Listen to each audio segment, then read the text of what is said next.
I do so for the first time on this side of the aisle, and that makes me doubly happy. Sir, it is maiden speech. I welcome the 15 minutes only. Maiden speech is only 15 minutes. I welcome the friendly and conciliatory tone of the Honorable Finance Minister's speech. I think the tone and approach has changed over the last 3 or 4 weeks, and that augurs well for this bill. Although it will depend upon the outcome of this debate and the assurances that the government is able to give on many issues which he himself hinted are still outstanding issues and need to be resolved. So if I may say in a lighter vein, between 2011 and 2014, I did virtually what was called a Char Dham, traveling between my Prime Minister, the Leader of the Opposition in the Lok Sabha, the Leader of the Opposition in the Rajya Sabha, and the empowered Council of Finance Ministers. We tried to pass a GST bill with the support of the principal opposition party, and we failed. In the last about 18 months, the government tried to pass it without the support of the principal opposition party, and I'm glad you also failed. Today, if we pass this bill, as I hope we will, and after we listen to your speech, it will be on the basis of serious discussions, serious negotiations, and serious debate. This is far too important a legislation to be passed on a partisan basis. In fact, I commented once, I hope the Finance Minister will pass the bill not on the strength of numbers, but on the strength of his arguments. So I'm glad that the Finance Minister acknowledged that it was the UPA government which first officially announced government's intention to bring about a GST. On 28th of February 2005, it was announced in the Lok Sabha in the course of the budget speech, and I quote, "In the medium to long term, it is my goal that the entire production distribution chain should be covered by a national VAT, or even better, a goods and services tax encompassing both the center and the states." Unquote. It has, of course, taken us 11 years to arrive at this point, but I think the journey has been a learning experience for everyone.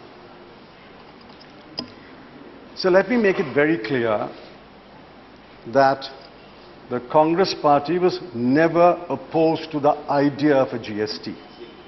In fact, I believe about an hour ago, the Finance Minister said so much in an interview to a television channel, and I thank him for making that acknowledgement. We were never opposed to the idea of a GST.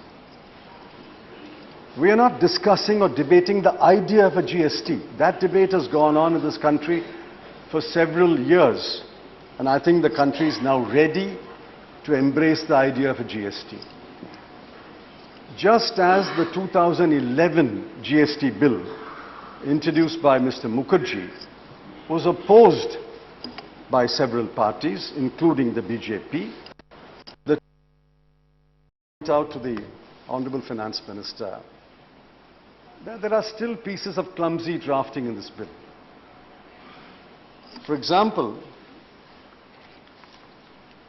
you have, in the present list of amendments circulated, you have made some provisions of what will go into the Consolidated Fund of India and what will not go into the Consolidated Fund of India.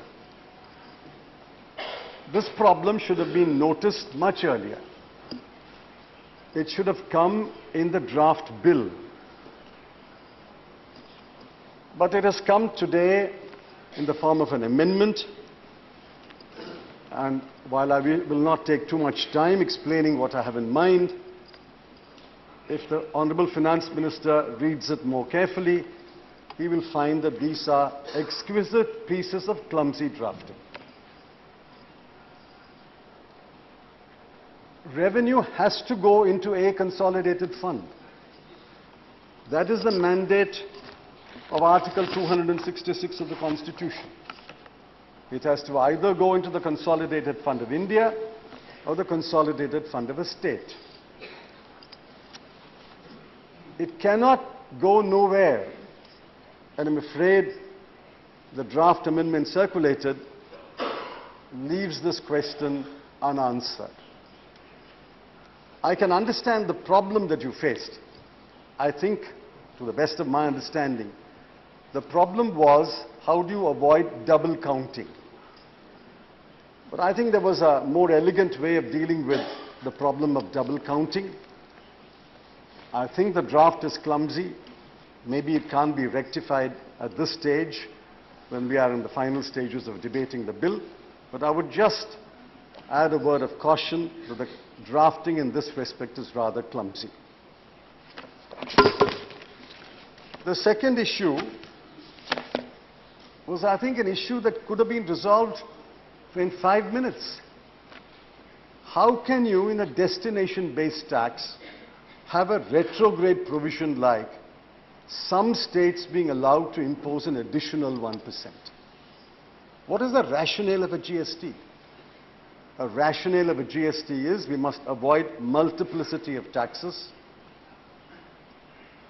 We must avoid cascading of taxes. And we must be able to capture every taxable transaction. If you give to some states the power to impose an additional 1% tax,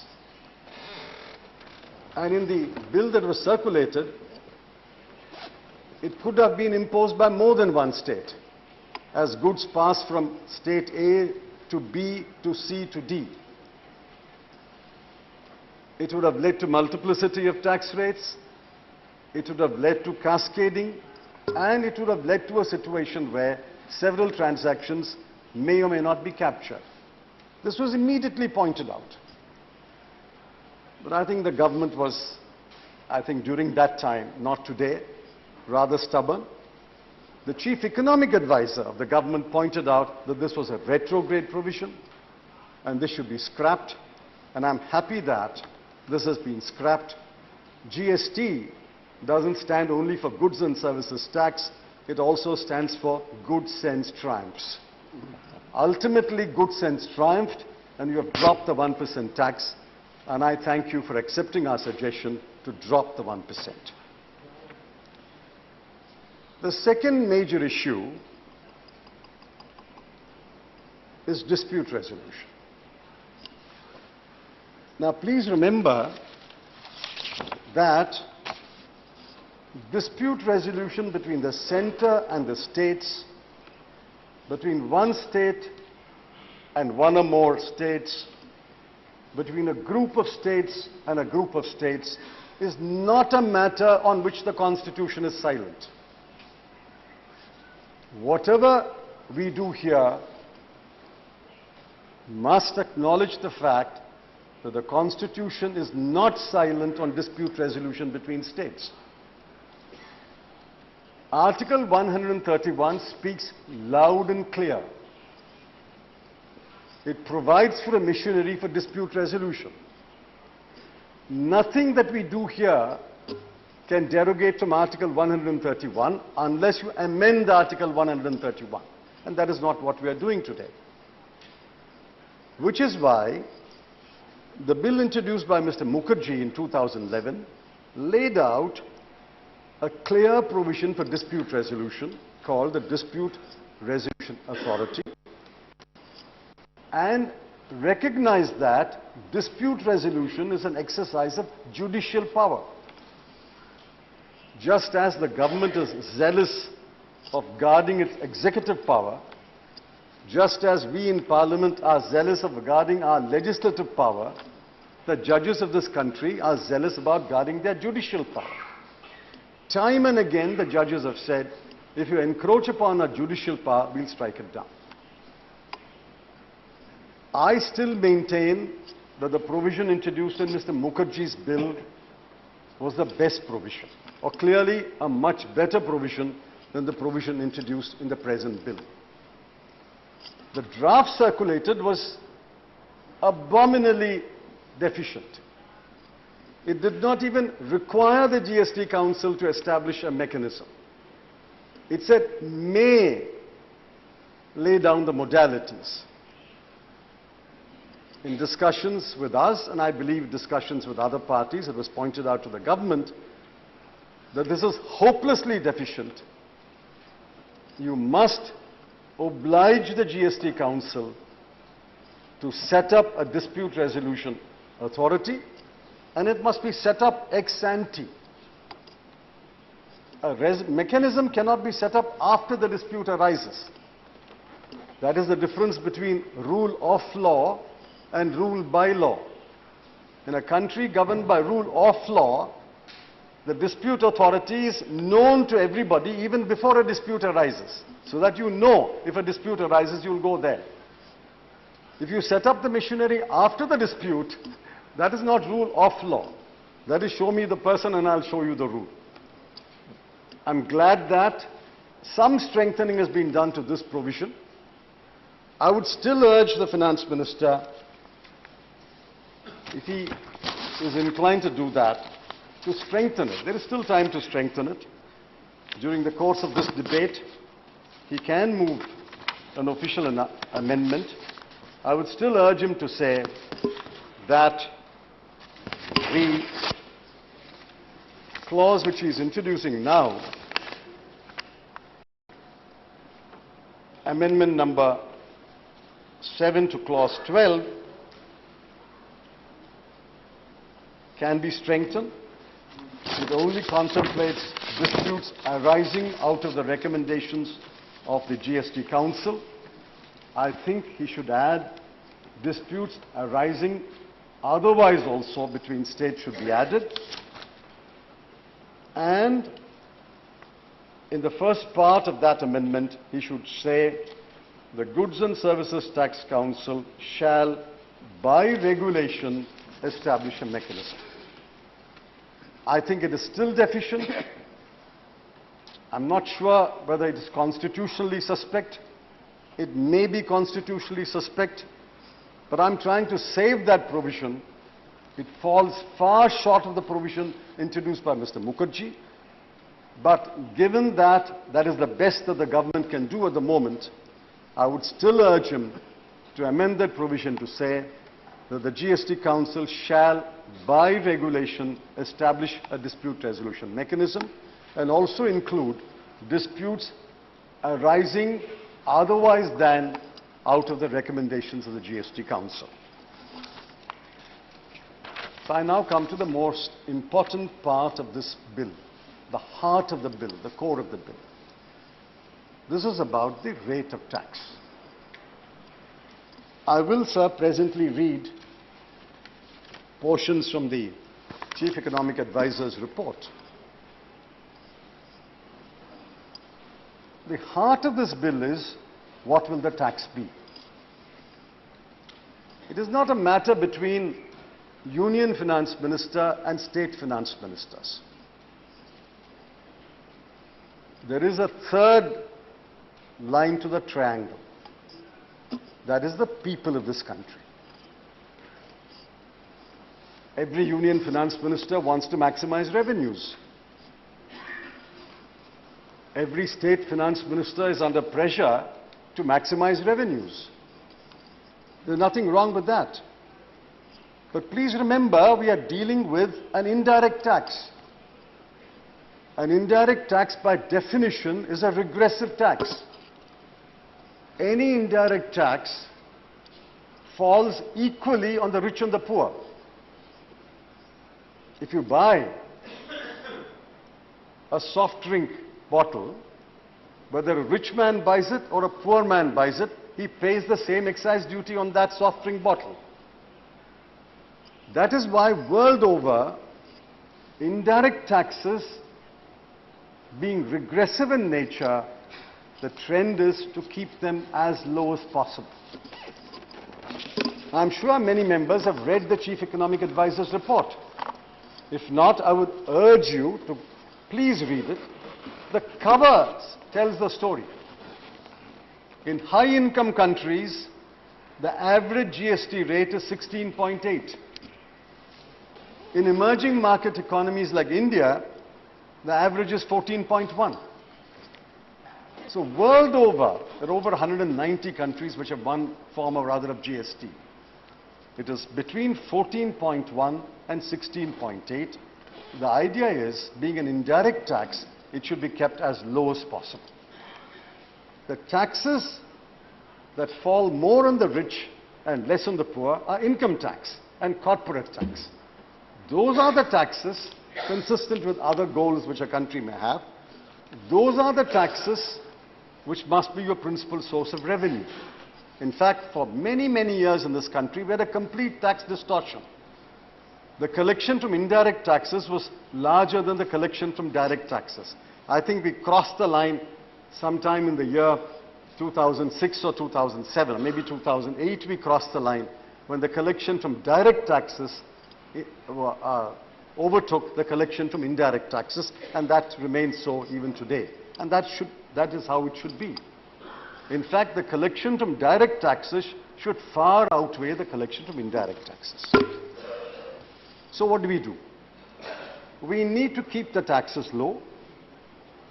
At the same time, we must protect the existing revenues of the union government and the state government. So how do we go about it? We go about it by discovering what is called a revenue neutral rate, an R&R. That is not the actual rate of tax. That is simply a step in deciding the slab rates. It is not so technical. In fact, it can be explained in fairly simple terms. You derive an R&R, and then from that R&R, you work out the slab rates. Suppose you derive the R&R as X. The slab rates will be X minus will be the first slab, X will be the second slab, and X plus will be the third slab. X minus will fall on goods of mass consumption, what we call wage goods, goods that are consumed by the poor people. X will be the standard rate or nodal rate. X plus will fall on what is called demerit goods or sin goods, the so-called sin goods like alcohol, tobacco, imported luxury cars, etc., etc. It's a perfectly valid structure. Question is, what is X? Today, please remember, over 80% of excise duties are at between 12 and 14%. Over 56% of VAT is in the range of about 13-14%. So on an average, 70% of the goods have a tax incidence of about 13-14%. But there is huge tax losses because of an inefficient collection machinery, and a large number of goods escape taxes. They are neither captured by the union nor captured by the state, etc., etc. GST is supposed to be a more efficient tax. If the union captures it, it cannot escape state tax. If the state captures it, it cannot escape union tax. Therefore, it is more efficient. And because it is non-cascading, more people will comply with it. Because it is a self-audit method, a chain of transactions, it's very difficult to escape the tax. All these are argued everywhere, and I don't wish to repeat those arguments.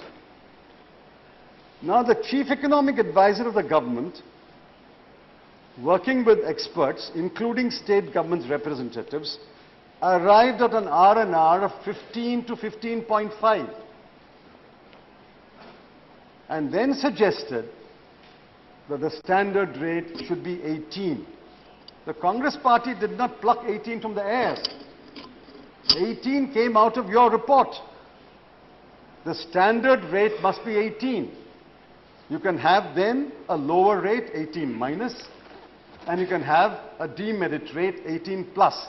But the standard rate, the rate that will apply to most goods and most services, must be 18, and the Chief Economic Advisor has argued very cogently that that alone will make it non-inflationary, acceptable to the public, and an efficient way of taxing without tax evasion.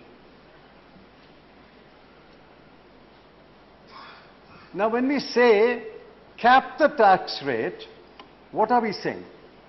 We are saying this rate should not be changed by the whim of the executive. Today, excise duties are changed by the whim of the executive. 3 days ago, they reduced petrol and diesel. 3 days later, they may increase petrol and diesel.